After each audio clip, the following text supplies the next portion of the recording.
बिस्मिल्लाहिर्रहमानिर्रहीम। क़ज़ाए उम्री के बारे में पूछा गया कि क़ज़ाए उम्री का शरीयत में क्या हुक्म है। देखें, नमाज के बारे में खुदा ताला का बहुत सख्त पैगाम है। कुरान में तकरीबन 750 मरतबा अल्लाह रब्बुल इज़्ज़त ने फरमाया नमाज को कायम करो।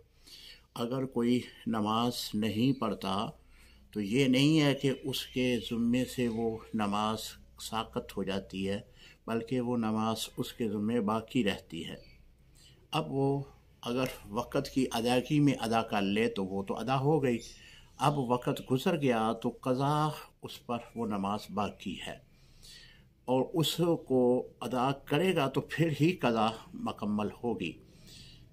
तो अगर क़ज़ाए उम्री के बारे में जो सवाल पूछा गया है, अगर नमाज़ें इतनी बड़ी उनकी क़ज़ा हुई हैं, मिसाल के तौर पे 1 साल की नमाज वो नहीं पढ़ सका, 2 साल की नमाज़ें नहीं पढ़ सका, तो उसके बारे में ये हुक्म है कि वो 1 साल या 2 साल की जितनी नमाज़ें क़ज़ा हुई हैं हर नमाज के साथ नमाज क़ज़ा अदा करे।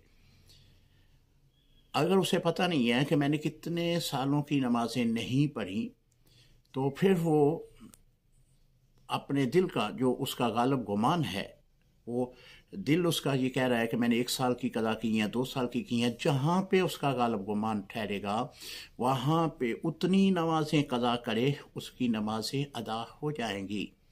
लेकिन एक हमारे यहाँ बड़ी गलतफहमी है कि रमज़ान शरीफ का जब महीना आता है तो आखिरी जुमे में कहते हैं जी 2 रकत नमाज अदा करने से क़ज़ाए उम्री अदा हो जाती है। ऐसे में क़ज़ाए उम्री अदा नहीं होती। क़ज़ाए उम्री हर नमाज के साथ नमाज अदा करेंगे तो क़ज़ाए उम्री अदा होगी। उम्मीद है मसले की समझ आ गई होगी। अगर कोई भी किसी किस्म का भी मसला आपने पूछना हो तो आप इनबॉक्स में या फिर मेरे व्हाट्सएप नंबर में जो है वो मसला पूछ सकते हैं। इंशाअल्लाह जवाब दिया जाएगा।